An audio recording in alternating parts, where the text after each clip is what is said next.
சலனம் 324. ஈஸ்வர் சாணக்கியாவுக்கு அழைக்கவும். அழைப்பை ஏற்றவர். நீங்கள் எப்படி இருக்கீங்க? நான் ஓகே தான். இம்பார்ட்டன்ட் விஷயமா? Yes sir. என்ன சார்? அந்த தீரன் அவர் கிரிட்டிக்கலாக இருக்கார். ஏன், என்னாச்சு? அவர் பழைக்கிறது கொஞ்சம் கஷ்டம். இனி கடவுள் கையில் தான் இருக்கு. ஏன், என்னாச்சு? ஏதோ கத்தியை இதுக்காகவே தீட்டி பத்திரப்படுத்தி இருந்த கத்தி போல். இதுக்கு மாற்று ஏற்பாடு இல்லையா? ஆப்ரேஷன் பண்ணணும். ஏதாச்சும் பண்ணி காப்பாற்றிடுங்க சாணக்கியா. அவன் என் தங்கச்சிக்கும் அந்த குடும்பத்துக்கும் ரொம்ப முக்கியம் சார். இது ரிஸ்க் ஆப்ரேஷன். பிழைக்க வாய்ப்பு கம்மின்னு தோன்ற ஒன்று. அதான் நான் உங்களுக்கு கூப்பிட்டேன். நீங்கள் இந்த சூழ்நிலையில் பேரண்ட்ஸ்கிட்ட சொல்லி புரிய வச்சு ஒரு சைன் வாங்கி கொடுத்துட்டா ரொம்ப நல்லது. நான் இதோ வரேன் என்றவன் அஞ்சுவுக்கு அழைத்தான். அப்பா கிட்ட டாக்டர் பேசணும்னு சொன்னாங்க. பேசிட்டாங்களா என்று பார்க்க வந்த மகிழ் அதை கேட்டதும் சூழ்நிலை புரிந்து பிரியாவின் அறைக்கு வந்தாள். வந்தவள் அவளை கட்டி கொண்டாள். என்னாச்சுடி? மகிழ் டாக்டர் சொன்னதை சொல்ல. பிரியாவிற்கே பயம். ஒருவேளை தீரன் அண்ணாவுக்கு நெகட்டிவ் ஆயிடுச்சுன்னா மகிழ் அதிலிருந்து வெளிக்கொண்டு வருவது ரொம்ப கஷ்டம் என்று புரிந்தவள். நீ ஒன்று பண்ணு.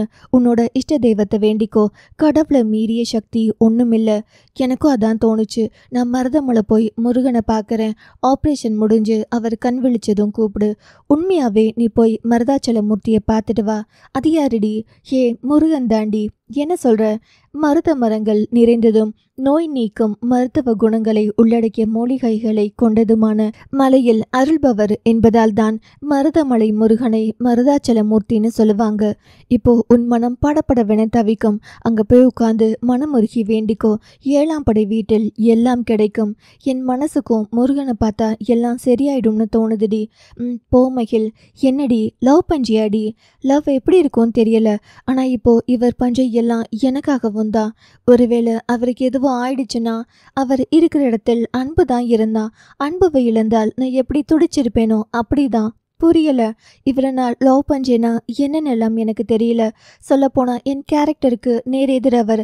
ஆனால் அவருக்கு நடந்த இந்த கத்தி குத்து எனக்கோ இல்லை அன்புக்கோ நடக்க வேண்டியது. அப்போ அதுக்கு நான் தான் பொறுப்பேற்றுக்கணும். லூசு, சாவை தடுக்க முடியுமா? முடியாது. ஆனால் அவர் பிழைச்சி வராட்டி என் வாழ்க்கையில் லவ் ஆர் ஹஸ்பண்ட் என்று சொல்ல யாரும் இருக்க மாட்டாங்க. இனி கடவுள் விட்ட வழி. பிரியா எழுந்து வந்து அவளை கட்டிக்கொண்டே. ரொம்ப ரொம்ப உடையிற நீ. ஓவர் எமோஷ்னல் ஆகாதடி. எனக்கெல்லாம் ஒரு அப்பா ஒரு அம்மா நான். அவ்வளோதான். பெரிதா கவலைப்பட ஒன்றுமே இல்லை. ஆனால் உனக்கு பிஸ்னஸ், ஒர்க்கர்ஸ், குடும்பம், உன் வீட்டு சைடு, நாளைக்கு கட்டிக்க போகிற சைடுன்னு ஆட்கள் அதிகம். பிரச்சனை மட்டும்தான் பெருசாக இருக்கும். மேக்ஸ் புத்தகம் மாதிரி பிரச்சனை பக்கத்துக்கு பக்கம் இருக்கும். லைஃப் போகிற போக்கில் போனால் நீ வின் பண்ணிடுவ. ஆனால் நீ வேற எமோஷ்னல் இடியட். அதான் பயமே. நீ கொஞ்சம் உனக்காகவும் யோசித்து வாழிடி. எனக்கு உன்னை நினச்சாதான் கஷ்டமாக இருக்குது. அதான் கஷ்டத்தை ஷேர் பண்ண 2 லூசு கூடவே இருக்கும்போது எனக்கு என்ன கவலை? யாரடி அந்த லூசு? ஒரு லூசு பேரு தேவ், இன்னொரு லூசு பேரு பிரியா. உனக்கெல்லாம் ஃப்ரெண்டானா லூஸ் ஆகாமல் இருக்கிறது தான் ஆச்சரியம். நீ கொஞ்சம் எமோஷ்னலை குறை. இல்லாட்டி நொய்யல் நிரம்பி திருப்பூர் ஆட்சியில் ஓடும். இதெல்லாம் டீல் பண்ணுறது கஷ்டம். அது அப்புறம் பார்த்துக்கலாம். இப்போ மாமாவை பார்க்கலாம். நொடிக்கு நொடி மாமா மாமா சொல்கிற உன் மாமன் பிழைத்து வரட்டும். ஏனோ அவளின் வார்த்தைகளில் இறுக்கி கட்டி கொண்டாள். பின் மகிழ் முகிலனு களைத்து எங்கடா இருக்க? ஆதினி டல்லா இருக்கா, அதான் பார்த்துட்ருக்கேன். குட்டி என் கூட தான் இருக்கான். மருதமலை போறேன்டா, குட்டியை கூட்டிட்டு வா. பொறு, நானும் வரேன் என்றவன் மேலே வந்தான். பிரியா, அவரெல்லாம் உன்னை தனியாக விட மாட்டார். நீ அன்புவை விட்டுட்டு போ, நான் பார்த்துக்கிறேன். நீ சாமி கும்பிடும்போது அவன் சேட்டை பண்ணிகிட்டே இருந்தா உன்னால் பார்த்துக்க முடியாது. நீ ரெஸ்ட் எடுடி. அவன் நான் இல்லாட்டி அங்கே இங்கேன்னு ஓடிட்டே இருப்பான். உனக்கு கஷ்டம், நான் கூட்டிகிட்டு போகிறேன்.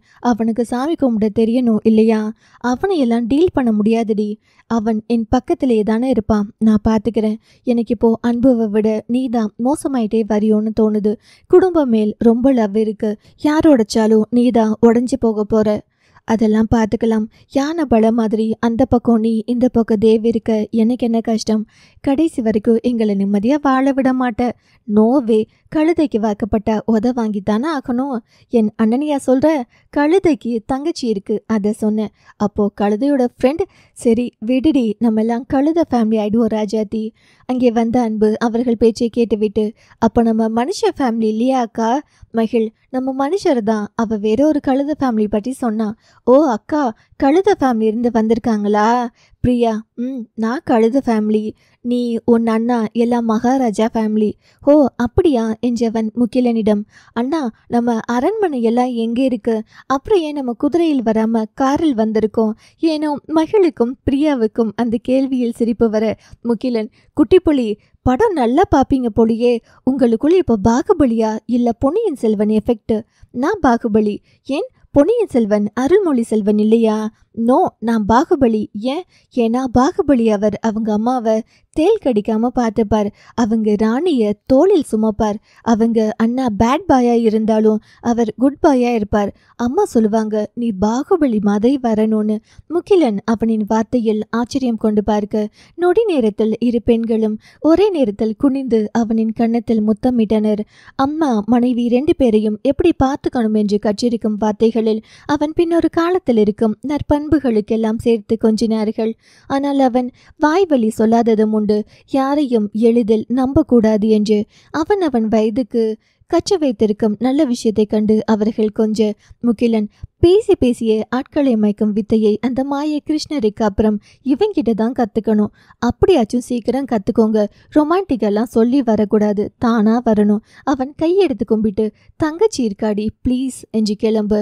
அன்புவை அழைத்து கொண்டே மகள் கிளம்பினாள். முகிலன் ஆதினி களைத்து, மேலே வா பிரியாக்கு துணைக்கு என்று சொல்லிவிட்டு கிளம்பினார்கள். ஈஸ்வர் முதலில் தீபக்கு களைத்தான். சார், எங்க வீட்டில்? ஓ அப்படியா, சரி ரெஸ்ட் எடு என்று சொல்லிவிட்டு அடுத்து, அஞ்சு எங்க பாத்ரூம் போகணுமா? பைத்தியக்காரி, எனக்கு அடிப்பட்டது மார்பிள். எங்க அடிப்பட்டா என்ன? பாத்ரூம் போகணும் இல்ல? பாத்ரூம் எல்லாம் நானே போய்ப்பேன். இப்போ எதுக்கடி இந்த மாதிரி கேள்வியெல்லாம் கேட்குற? ரொம்ப தான் காயத்தினால் கையசைக்க கஷ்டமா இருக்குமோ என்னமோ நினச்சி அதுதான் கலட்டி விடலாம் என்று வந்தேன். என்னைய சொல்லணும். ஏன் இந்த பக்கெட்டு மக்கெல்லாம் எடுத்துட்டு வா. எனக்கெல்லாம் உங்களுக்கு செய்கிறதுல எந்த கூச்சமும் இல்லை. உங்களுக்கு போகணும்னு தோணுச்சுன்னா சொல்லுங்க, நான் கப் எடுத்துட்டு வரேன். ஏன்டி லூசு மாதிரி பிஹேவ் பண்ணுற? ஆமாம், நான் பார்க்காத பார்ட்ஸ் தான் நீங்கள் மறைச்சி வச்சுக்கோங்க. எனக்கு உங்களுக்கு பஞ்சது எல்லாம் எந்த கஷ்டமும் இல்லை. நான் படுத்துட்டா நீங்கள் எனக்கு இதெல்லாம் செய்ய மாட்டீங்களா? அம்மா தாயே, எல்லாம் செய்வேன் என்றவன் அவள் முகத்தையே உற்று பார்த்தான். என்ன தெரியுதுங்க, எனக்கு மட்டும் ஏன் கடவுள் இவ்வளவு மக்கான பொண்டாட்டியை கொடுத்துருக்கான்னு நினச்சி கடவுளை திட்டிகிட்டு இருந்தேன். ஹலோ, நீங்கள் கடவுளுக்கு பூ போட்டு பூஜிக்கணும். என்ன மாதிரி ஒரு பொண்டாட்டி கிடைக்கிறதுக்கு பல வருஷமாக தவம் பண்ணியிருக்கணும். தவம். அவள் சொல்லும் அழகில் கொஞ்சம் மனம் மயங்கித்தான் போனது. பல நேரங்களில் தாயாய் தனக்கு உபதேசம் பண்ணுவதற்கு கொஞ்சமும் கூச்சப்படாத சலிக்காத ஒரு பெண்ணாய் நிற்கும் போது அம்மாவாய் இருந்தாள். சில நேரங்களில் மகளாய் மாறும் விந்தை அவளிடம் மட்டுமே உண்டு. என்னங்க கண்ணிலேயே காதல் பண்றீங்க? ரொம்ப அழகா இருக்கேன் நானா? இப்படி என்ன குழந்தை மாதிரி என்னை பார்த்துக்கிறியே, உனக்கு சலிக்கலையாடி? இதுக்கு பேரு காதல் பணிவிடைகள். அதெல்லாம் காதலித்தால் சலிக்காது மாமோய். மெல்ல அவளின் நெற்றியில் முத்தமிட்டான். வேணாங்க, இந்த நேரத்தில் ஏதும் பண்ணி உங்களுக்கு படக்குன்னு தையல் பிரிஞ்சுக்கிட்டா கஷ்டம் இல்லையா? ரொம்ப தான் சீன் போடாதடி. இப்போ எல்லாம் நான் அந்த மூட்ல இல்லை. இப்போ கொஞ்சம் இங்கே வா. முதலில் சொல்லுங்க, கிளம்பு, கோயம்புத்தூர் போயிட்டு வரலாம். ஏனுங்க உங்களுக்கு முடியலையா? கிளம்ப சொன்னேன், அவ்வளவுதான் என்றவன் அடுப்படிக்குள் நுழைய, என்ன கண்ணா, என்ன வேணும்? மா, என்னையா? மா, உங்களுக்கு உடம்பு ஓகேவா? என்ன கண்ணா, அப்பாவை கூப்பிட்டு நம்ம குலதெய்வம் கோயில் வரைக்கும் போயிட்டு வரீங்களா? ஏன்பா, யாருக்கு என்ன பிரச்சனை? மா, என்னையா? அம்மா என்றவன் சுருக்கமாக தனது அலுவலகத்தில் நடந்ததை சொல்லி அன்புவை குற்ற வரும்போது தீரன் வயிற்றில் கத்தி குத்துப்பட்டு, ரொம்ப சீரியஸா இருக்குமா, உயிர் பிழைக்கிறதுக்கு கஷ்டமா, டாக்டர் சொல்றாரு. நமக்கு குலதெய்வம் நம்மளை கைவிடாதுன்னு நம்புறேனா? அவனுக்கு நேர்ந்தது நம்ம அன்புக்கு நேரே இருந்தது. அதான் மனசு கேட்கல. நான் இப்போ ஹாஸ்பிட்டல் போகணும். ஏன்னா அவனுக்கு ரத்தம் தேவைப்படுது. அஞ்சு கிட்ட சொல்ல வேண்டாம், நீங்க அப்பாவை கூப்பிட்டு சட்டுன்னு கிளம்புங்க. நம்ம கம்பெனியில் நடந்த விஷயம் ஆதிரை குடும்பத்துல யாருக்கும் தெரியாது. முக்கியமா தாத்தா சொல்ல வேண்டாம்னு சொல்லிட்டாங்க. அண்ணம், ஐயோ, இப்படி அவன் உடம்புக்கு முடியாமல் இருக்கான்னு தெரியாம நான் வேற மகிழ் பாப்பாவுக்கு அறிவுரை சொல்லிட்டேன். ஈஸ்வர் புரியாமல், என்னம்மா பேசுறீங்க?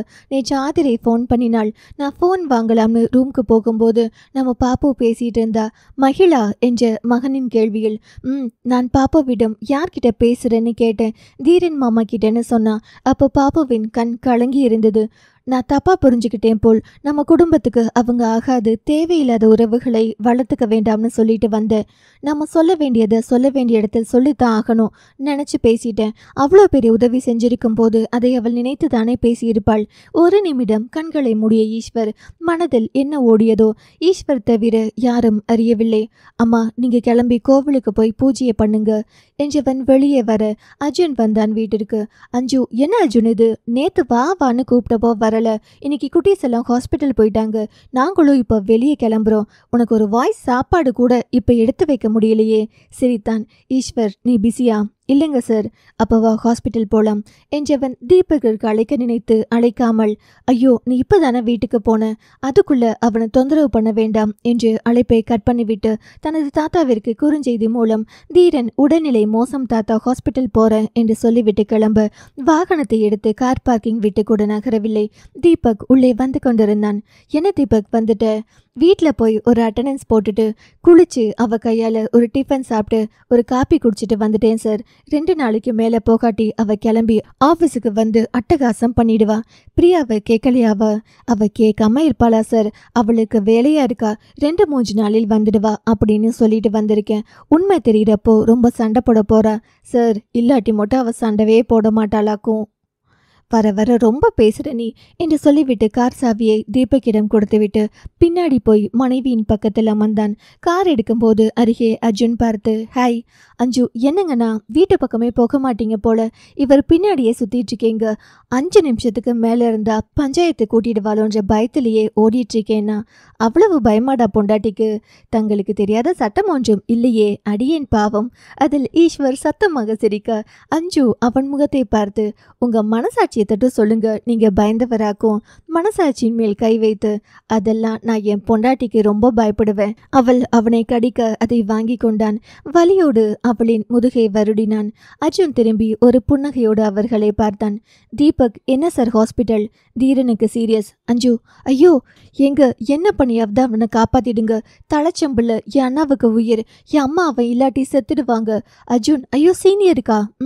போகும்போது அவினாசி வந்ததும் தீபக், சார் நான் கோவிலில் நிறுத்திடுறேன். அர்ஜுன், எப்படிங்க சார்? அவர் கேட்கவே இல்லை. அஞ்சு, அதான் தீபக் அண்ணா. அஞ்சு நேர்க்க அங்கே ஒருவன் ஓடி வந்தான். ஈஸ்வரன் கார் பார்த்து அந்த கடையை வைத்து கொடுத்தது ஈஸ்வர். சார் என்ன வேணும்? அபிஷேகம் ஒன்று மட்டும் வாங்கிட்டு வா. ஏங்க இப்போ ஒரு சூடத்தை ஏற்றி விட்டு கிளம்பலாம். நாளைக்கு குடும்பத்தோடு வந்து அபிஷேகம் பண்ணிக்கலாம். வீட்டில் கறி புழங்கிட்டு நீங்கள் கூப்பிட்டதும் அப்படியே வந்துட்டேன். அதான் மனசு நல்லா இருந்தா போதும் அஞ்சு, கடவுள் அதை மட்டும்தான் விரும்புவான் என்று சொல்லிவிட்டு அபிஷேகம் வந்ததும் வாங்கி கொண்டு கோவிலுக்குள் நடந்தான். மனமெல்லாம் சிவன் வசம். தீரனை காப்பாற்ற வேண்டிக் கொண்டே வந்தவன் அர்ச்சனை கொடுத்து விட்டு சிவபெருமானின் முன் கண்களை மூடி நின்று வேண்டிய ஈஸ்வர், என் அப்பனே சிவனே, தென்னாடுடைய சிவனையை போற்றி, எந்நாட்டவருக்கும் இறைவா போற்றி. இதே கோவிலில் இறந்து போன குழந்தையை உயிரோடு கொண்டு வந்த தெய்வம் நீ. இப்போ ஒருத்தன் உயிருக்கு போராடிட்டு இருக்கான், தயவு செய்து காப்பாற்று என்று கண்களை மூடி கும்பிட்டு கொண்டிருக்கும் பொழுது ஒரு தாயின் அழுக்குரல், என் பையன் உயிருக்கு போராடிட்டு இருக்கான், அவனை காப்பாற்றுவதற்கு என்கிட்ட காசு இல்லை. எனக்கு எதுக்கு இவ்வளவு அழகான பையனை கொடுத்துட்டு எடுத்துக்க நினைக்கிற நீயே எனக்கு பிள்ளையை கொடுத்த. காசு பணம் இல்லாத என் வீட்டில் எதுக்கு என் பையனை படைச்ச? இப்ப ஏன் கொடுத்துட்டு பறிக்கிற என்று கதறியல. ஈஸ்வர், அம்மா அவள. ஈஸ்வர், அம்மா உங்க பையன் எந்த ஹாஸ்பிட்டல்ல இருக்கான்? அந்த பெண், நீங்க உதவி செய்வீங்களா? எந்த ஹாஸ்பிட்டல்னு மட்டும் சொல்லுங்க.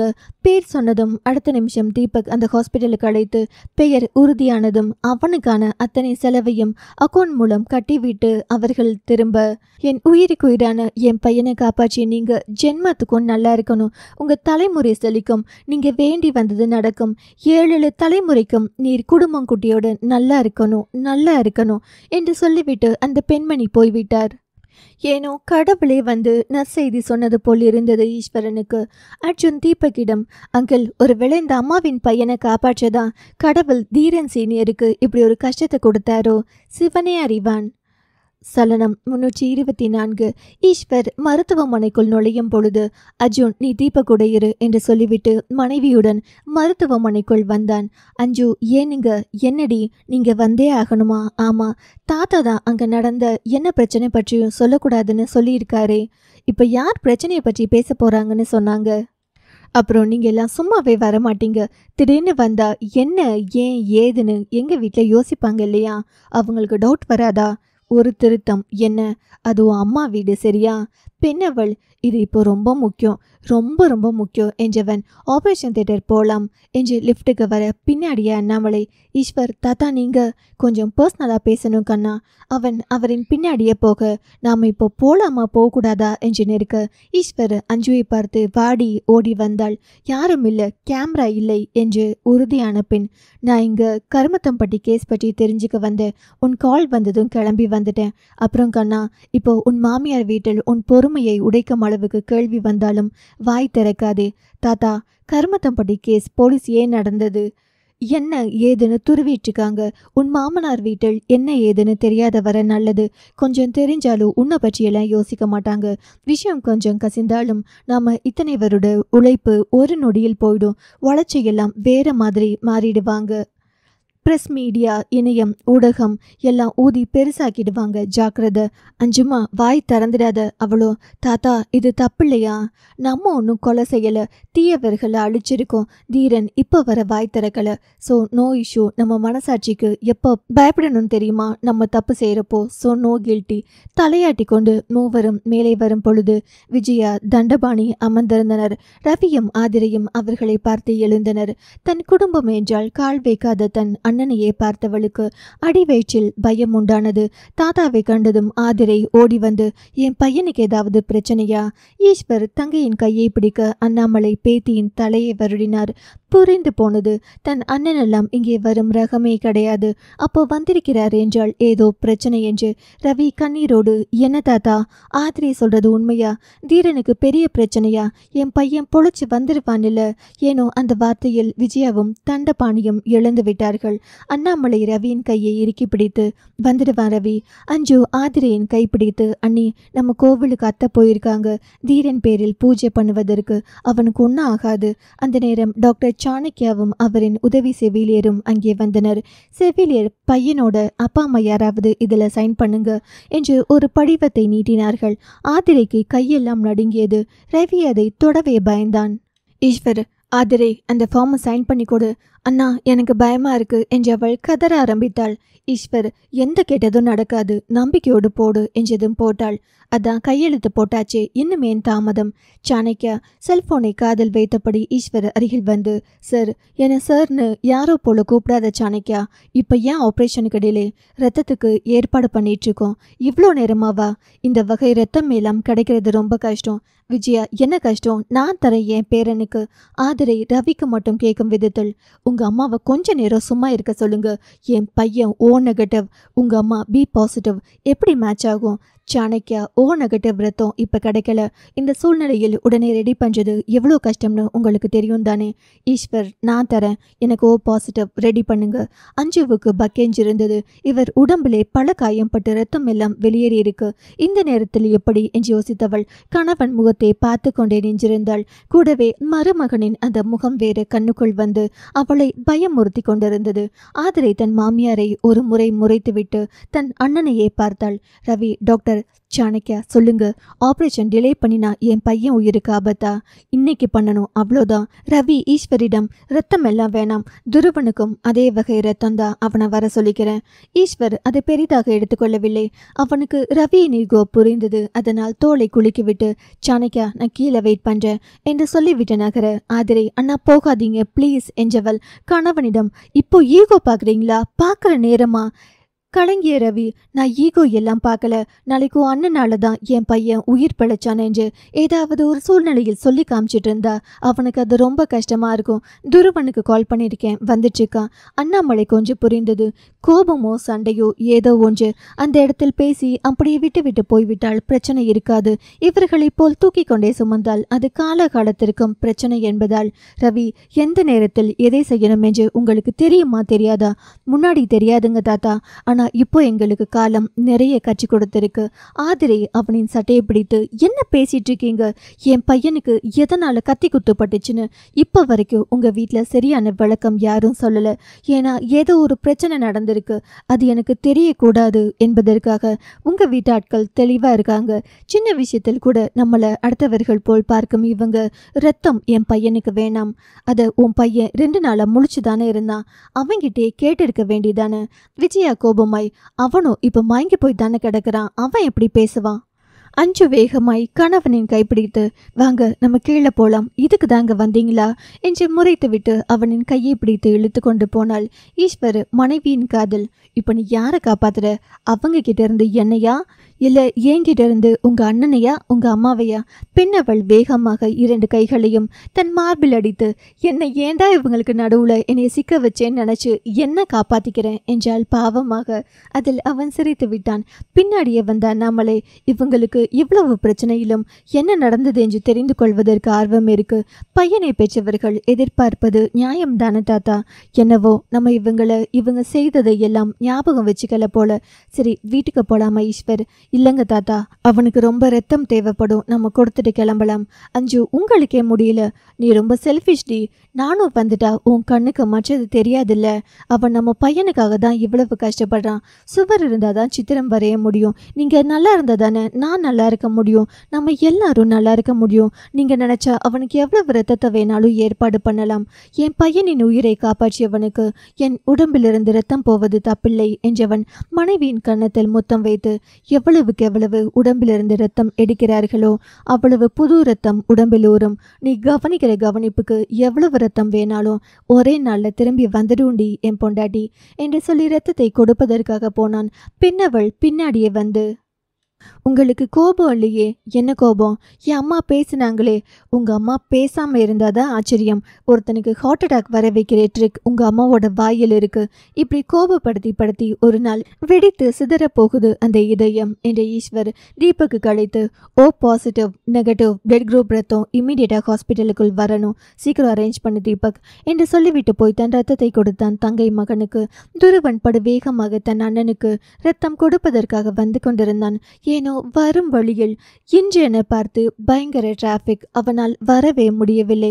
அவன் போன் மூலம் ரவிக்கு தகவல் சொல்ல அவனோ கோபமாக திட்டிவிட்டு போனை வைத்து விட்டான்.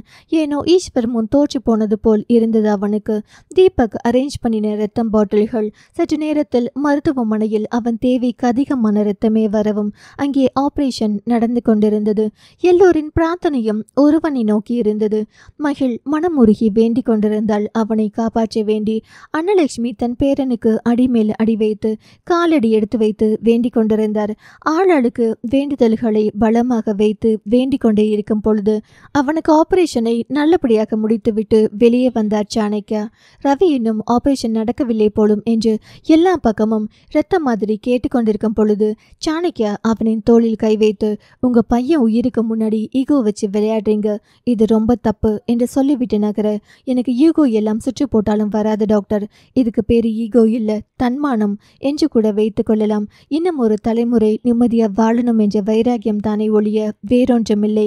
ரத்தத்துக்கு ஃப்ரெண்ட்ஸ் கிட்ட எல்லாம் சொல்லிட்டு இருக்கேன், கொஞ்சம் பொறுங்க டாக்டர், வந்துடும். உங்க பையனுக்கு ஆபரேஷன் உள்ளே நடந்து கொண்டிருக்கிறது, நீங்க பயப்பட வேண்டாம் என்று சொன்னவர் அவனிடம் உங்க பதில் கூட எதிர்பார்க்காமல் ஈஸ்வர் ரத்தத்தை எல்லாம் அரேஞ்ச் பண்ணி மேலே அனுப்பி வைத்து விட்டார். ஆபரேஷன் ஒரு பக்கம் நல்லபடியா நடந்து கொண்டிருக்கிறது, கடவுள் காப்பாற்றுவார் என்று சொல்லிவிட்டு சாணக்கியா உள்ளே போய்கொள்ள அதுவரை தலை கவிழ்ந்து அமர்ந்திருந்த ஆதிரை முதல் முறையாக தலை நிமிர்ந்து அமர்ந்திருந்தாள். மருதமலையின் ஒவ்வொரு படிக்கட்டிலும் பின்னவள் காழ்விக்கும் போது அவளது வேண்டுதல்கள் எல்லாம் தீரன் பற்றியதாக மட்டுமே இருந்தது. அப்படியே முருகனிடம் தன்னை ஒப்புவித்து அவன் முகத்தையே பார்த்து கொண்டு நின்றிருந்தாள் மகிழினி. சரியாக மாலை ஒரு 6 மணி போல ஆபரேஷன் சக்சஸ் என்ற வார்த்தையை கேட்டதும் முதலில் சந்தோஷப்பட்டது அவள்தான்.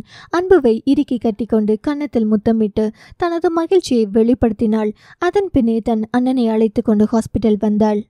சலனம் 325. சாணக்கியா ஈஸ்வரை அழைத்து, பையன் ஆபரேஷன் முடிஞ்சது, இனி அவனுக்கு ஒன்றும் இல்லையே? இல்லைங்க சார் என்றதும், ஈஸ்வர் போலாண்டி, அவனை பார்க்க வேணாமா? எதுக்கு? எனக்கு ரத்தம் எல்லாம் கொடுத்து காப்பாற்றிருக்கீங்க, நம்ம கடமை முடிஞ்சது, கிளம்பலாம். ஒரு 8 மூஞ்சி பார்த்துட்டு வந்துடலாம். இனி அவங்க சவகாசம் நமக்கு வேணாண்டி. நம்ம இன்னைக்கு சண்டை போடுவோம், நாளைக்கு மறந்துடுவோம். ஆனால் அவங்க அதை பொக்கிஷமாக சேர்த்து வச்சிருக்காங்க. பெண்ணவள், என் அம்மா பேசினது எப்பவும் போலதான், ஆனால் என் அண்ணா எப்போ இப்படி மாறினார்னு தெரியல. உங்கள் வார்த்தை அவரை எப்படி மாற்றி இருக்கு பாருங்களேன். எனது அதி தப்பா பேசிட்டோமோ என்று ஒன்றுமே இல்லைங்க. இப்போ நீ என்ன சொன்னு கொஞ்சம் ஒழுங்கா சொல்கிற. என் அண்ணன் இயல்பு இதுவே இல்லை. நீங்கள் தாத்தா எல்லாரும் பேசினதால் தான் அது என் அண்ணனை ஹர்ட் பண்ணி இப்படி ஆகிட்டார். என்ன சொன்ன? அப்போ உங்க வீட்டில் யார் மேலேயும் தப்பு இல்லையா? அவங்க மேலேயும் தப்பு இருக்கு. ஆனாலும் முன்னாடியெல்லாம் உங்களை காட்டிலும் எங்க அண்ணன் ரொம்ப நல்லவர். நீங்க கோவிச்சுக்கிட்டாலும் அது நிஜம். இப்போதான் கொஞ்சம் கொஞ்சமா மாறிட்டாரு. அவனும் கொஞ்சம் கோபமாக சாப்பாடை விட்டுட்டு வேற எதையும் கொடுத்தா சாப்பிடுவியா நீ? என்ன பேசுறீங்க நீங்க? பதில் சொல்லுடி. நீங்க முதல்ல புரியுற மாதிரி கேளுங்க. நீ சொன்னில என் அண்ணன் மாறிட்டார்னு. ஒருத்தனுக்கு சாப்பாடு பக்கத்தில் வேறொன்று கொடுத்தா அதை விட்டுட்டு வேறொன்று சாப்பிடுவானா? நான் எல்லாம் சோறு பிடிக்கலனா தோசை சாப்பிடுவேன், களி சாப்பிடுவேன், கஞ்சி சாப்பிடுவேன். ஏ பைத்தியமே, சோத்தை விட்டுட்டு டேஸ் சாப்பிடுவியா? அவள் முறைக்காத, கேளு முதல்ல. அதை சாப்பிடணும், இது சாப்பிடக்கூடாது என்ற அறிவு ஒருத்தனுக்கு இருக்கு என்றால் அது செய்யணும், செய்யக்கூடாது என்ற அறிவு இல்லாமலா இருக்கும். நான் கேட்குறேன், தப்பா நினச்சிக்காதீங்க. ஏங்க நீங்க என்னை பிறந்தப்பவே அறிவோடவா பிறந்தீங்க? பின்ன உன்ன மாதிரியா பிறந்தேன்? ஹலோ, பிறக்கும் போது எல்லாம் களிமண் மாதிரி தான் இருப்பாங்க. அவங்க யார் கூட சேர்றாங்க, யாரை பார்க்குறாங்க, என்ன கற்றுக்கொள்கிறார்கள் என்பதை பொறுத்து தான் எல்லாம் மாறும். ஒருவேளை நீங்கள் உங்கள் தாத்தா கூடவே இருந்ததால் இந்த வயசில் ஞானி மாதிரி பேசுகிறீங்களோ இல்லை என்னவோ. அவளின் கண்ணத்தை பிடித்து, நீ சொல்கிறது கரெக்டு தான். என்ன கரெக்ட்? நம்ம யார் கூட சேர்றோம் என்பதை பொறுத்தும் நம்ம கேரக்டர் மாறுபடும். பூவோட சேர்ந்து நாரும் மணக்கும். என் அண்ணன் என் அம்மா கூட சேர்ந்து தான் கெட்டு போயிட்டான்னு சொல்கிறீங்களா? நான் அப்படி சொல்லலை. எங்கள் அம்மா எங்கள் எல்லாரையும் நல்லதான் வளர்த்தாங்க, சரியா? ஏதோ ஒரு கோபம் அவங்களுக்குள்ள தீயா வளர்ந்துட்டுருக்கு. உங்கள் மேலே, அத்தை மேலே, தாத்தா மேலே உள்ள கோபம் தான். ஈஸ்வர் அவளையே பார்த்து, அப்போ என்ன கெட்டவன்னு சொல்கிறியா? எனக்கு உங்ககிட்ட இதை சொல்கிறது சரியா தப்பான்னு தெரியலை. சொல்லு. நம்ம வீட்டில் எல்லாரும் ஒரு விஷயத்த அப்போ பண்ணிட்டு அடுத்த வேலை வாழ்க்கையில் பிஸியாக போயிட்டீங்க. அத்தை அப்படியே பிஸியாக இருந்தாங்க. நான் குடும்பம் குழந்தைகள் என்று பிஸியாக இருந்தேன். அக்காவை அப்படி தான். ஆனால் வீடு வேலைன்னு மட்டும் இருந்த எங்கள் அண்ணனை இங்கே நம்ம வீட்டில் பேசிய வார்த்தை தூண்டி விட்டு அதுக்கு யோசிக்க வச்சு அவங்கள அப்படி மாற்றி விட்டது. ஹோ, அவங்கள நான் தான் மாற்றிட்டேனா?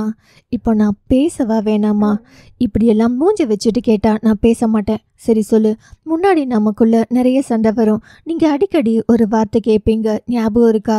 அதுவும் வார்த்தைக்கு வார்த்தை, நான் முக்கியமா ஓ அண்ணன் முக்கியமானு. அவன் அவளையே பார்த்தான். இப்படி முறைச்சு பார்க்காதீங்க, எனக்கு பேச வராது. சரி பேசு. அப்போ எனக்கு பதில் சொல்ல தெரியலை. இப்போ சொல்கிறேன். யாரை விட்டுட்டு நம்மால் வாழவோ இருக்கவோ முடியாதோ, அவங்க இல்லைனா இந்த வாழ்க்கை நமக்கு வெறுமையாக தெரியுதோ, அவங்க தான் நமக்கு முக்கியமானவங்க. இப்போ எனக்கு யார் வேண்டும் என்று உங்களுக்கு புரியுதா? அவன் கண்ணில் ஒரு பார்வை, அது அவள் கவனிக்கவில்லை. அப்புறம் என் அம்மா அப்பா இல்லாமல் என்னால் இருக்க முடிஞ்சது. இதுதான் நான் உங்களுக்கு கொடுத்த முக்கியத்துவம். நீங்கள் என்ன பேசினாலும் நான் உங்கள் கூட இருந்தேன். அதை விட நான் என்ன உங்களை படுத்தினாலும் நீங்கள் ஏன் கூட இருந்தீங்க. ஏன்னா ஒருத்தவங்க இவங்க நமக்கு முக்கியம், இவங்க நமக்கு வேணும் என்று நம்ம ஒருத்தர் நேசித்தோம். ஒருத்தர் படுத்தின காயத்தை எல்லாம் மறக்க ஆரம்பித்து விட்டோம். என் அண்ணா இல்லாமல் என்னால் இருக்க முடியுது. அப்போ சொல்லுங்க, என் வாழ்க்கையில் எனக்கு யார் முக்கியம் என்று எந்த கேள்வியை கேட்டு விடை தெரியாமல் அவளை மீண்டும் மீண்டும் கேட்டு படுத்தி எடுத்தானோ அந்த கேள்விக்கு அவள் பதில் சொன்னாள்.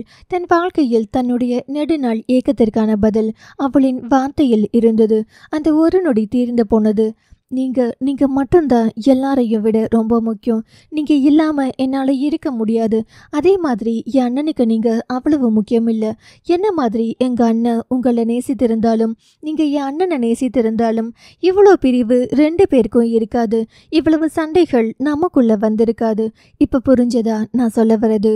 உங்களுக்கு சரின்னு பட்டதை நீங்கள் பேசிட்டீங்க, அவங்களுக்கு சரின்னு பட்டதை அவங்க வாழ்கிறாங்க. இந்த 2 விஷயத்துக்குள்ளும் நான் தலையிட முடியாது. என் அண்ணன் கிட்ட தப்பு இருக்குதா இல்லைன்னு நான் சொல்லலை. ஆனால் அண்ணா இப்படி மாறினதுக்கு நீங்களும் ஒரு காரணம். அதை நீங்கள் கண்டிப்பாக ஒத்துக்கணும். தீர்க்கமான பார்வை தன்னை பார்ப்பதை நினைத்து உங்ககிட்ட எல்லாமே எனக்கு பேசுவதற்கு உரிமை இருக்குது. நான் எதையும் பேச உரிமை இருக்குது. அதனால தான் சொல்கிறேன். இப்போ முகிலன், நிலவன், ஆதினி, மகிழ், அன்பு இந்த மாதிரி அடிச்சுக்கிட்டா நீங்கள் சும்மா இருப்பீங்களா? உங்கள் அம்மா அப்பா தாத்தா அண்ணா அண்ணி உங்கள் குடும்பம் என்று எல்லாரும் ஒற்றுமையாக இருக்க என்னெல்லாம் குடும்பம் சேர்ந்து பண்ணுறீங்க. அதே மாதிரி தானே ஏன் கூட பிறந்தவங்களும். நம்ம இந்த குடும்பம் இவ்வளவு முக்கியம்னா கொஞ்சம் நீங்களும் விட்டு கொடுத்து போயிருந்தா பிரச்சனைகளை கொஞ்சம் தவிர்த்து இருக்கலாம். இல்லை? மார்பிள் கைகளை கட்டி அவளையும் பார்த்து, இப்போ நான் உனக்கு ஏதாவது பண்ணணும்னு நீ நினைக்கிறியா? சொல்கிறேன்னு தப்பாக நினைக்காதீங்க. நீங்கள் நினச்சிருந்தா இதையெல்லாம் உங்களால் சரி பண்ணியிருக்க முடியும். நமக்கு எதுக்கென்று ஒதுங்கி போய் அவங்கள அம்போன்னு விட்டுட்டீங்க. என் அண்ணன் மாதிரி அதிகமாக இருந்திருந்தா விட்டு இருப்பீங்களா? அதையும் அண்ணன் மாதிரியா? சொல்லு. அதி மாமா அப்படி இல்லதான். நான் சொல்றது ஒருவேளை மாமா அப்படி இருந்திருந்தா விட்டு இருப்பீங்களா? இதுதான் என் கேள்வி. ஏனோ அவளுக்குள் இப்படி ஒரு எண்ணம் இருப்பதை உணர்ந்தவனுக்கு ஏனோ அவளின் கேள்வி உள்ளே வரை தாக்கியது. இப்ப சொல்லுங்க, நம்ம பொண்டாட்டி இவளுக்காக இத பண்ணலாம், கொஞ்சம் பண்ணியிருக்கலாமே, அம்போன்னு அப்படியே போகட்டும் என்று விட்டுட்டேங்க.